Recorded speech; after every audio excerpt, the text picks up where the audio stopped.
mulai dari Cina Selatan sampai ke Indonesia dan kemudian ke Sri Lanka dan terus sampai ke Afrika dan akhirnya sampai di Eropa. Inilah merupakan ambisi Cina yang akan melibatkan 65 negara di seluruh dunia, di mana Cina akan menyediakan dana untuk program obor ini, yaitu sebesar 4-8 triliun US dollar. Kalau dirupiahkan angkanya mencapai 114.000 triliun rupiah. Ini angka yang sangat besar sekali. Kenapa Cina bisa sampai memiliki atau punya ambisi untuk menyediakan dana obor ini?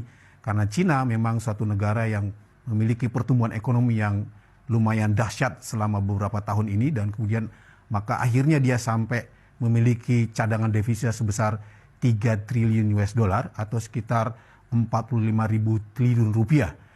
Dan dengan proyek obor ini maka Cina menjadi kontraktor terbesar dunia, karena Cina akan membangun seluruh infrastruktur di seluruh dunia, dan Cina pun akan mengirim tenaga-tenaga kerjanya di seluruh dunia, karena memang proyek obor ini mengharuskan melibatkan tenaga-tenaga kerja dari Cina. Maka jangan heran di Indonesia juga kita kelebihan tenaga kerja dari Cina.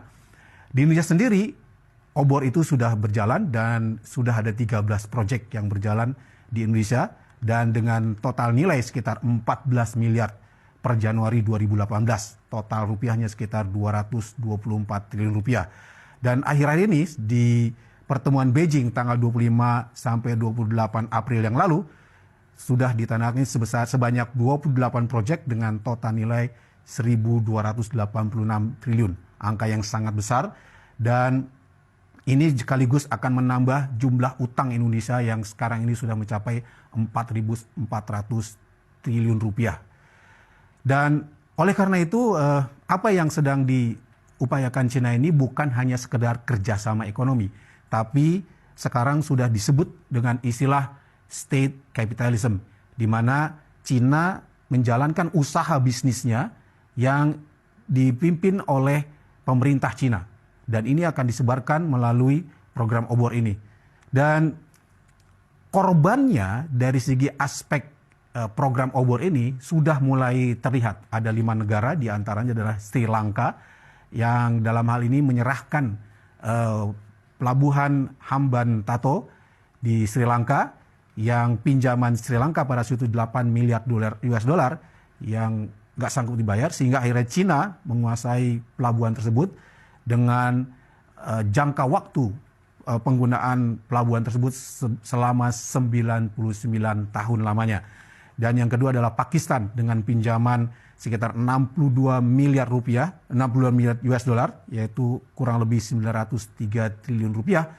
Ini juga menjadi persoalan buat Pakistan yang tidak sanggup lagi membayarnya. Yang ketiga adalah Montenegro, negara di tengah-tengah di wilayah Eropa, yang memiliki pinjaman sekitar 1,3 miliar euro, yang mana ini adalah angka yang melebihi dari PDB Montenegro, yang jelas tidak akan mungkin mengembalikan pinjaman tersebut. Yang keempat adalah Maldives, di mana suatu kepulauan di sebelah sananya Sri Lanka dengan pinjaman 225 juta US dollar, dan ini adalah merupakan pelabuhan juga yang diserahkan ke Cina. Yang terakhir ada Djibouti. Djibouti adalah merupakan satu wilayah di Afrika yang juga merupakan suatu pelabuhan yang dikuasai oleh Cina, yang ini pelabuhan strategis yang sekarang sudah dikelola oleh Cina. Demikianlah negara-negara yang menjadi korban obor yang sudah menjadi bukti sekarang.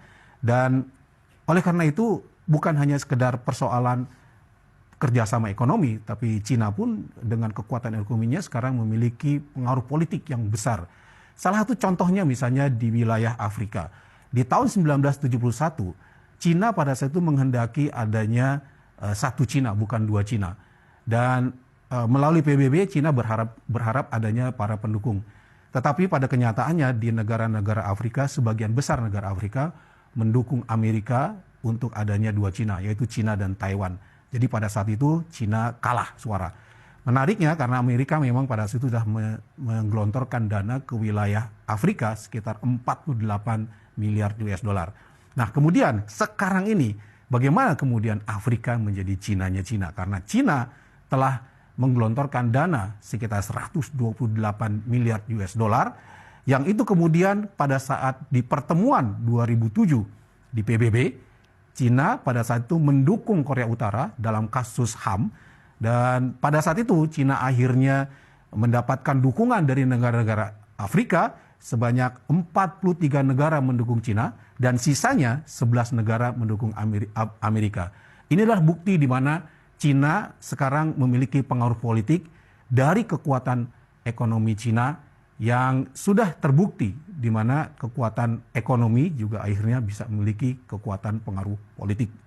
Dan ambisi Cina ini sebenarnya memiliki program yang jangka panjang, diantaranya adalah tahun 2025 nanti Cina akan memiliki satu target menjadi yang disebut dengan Made in China, di mana semua produk-produk baik itu mobil, motor, dan komputer menjadi produk Cina.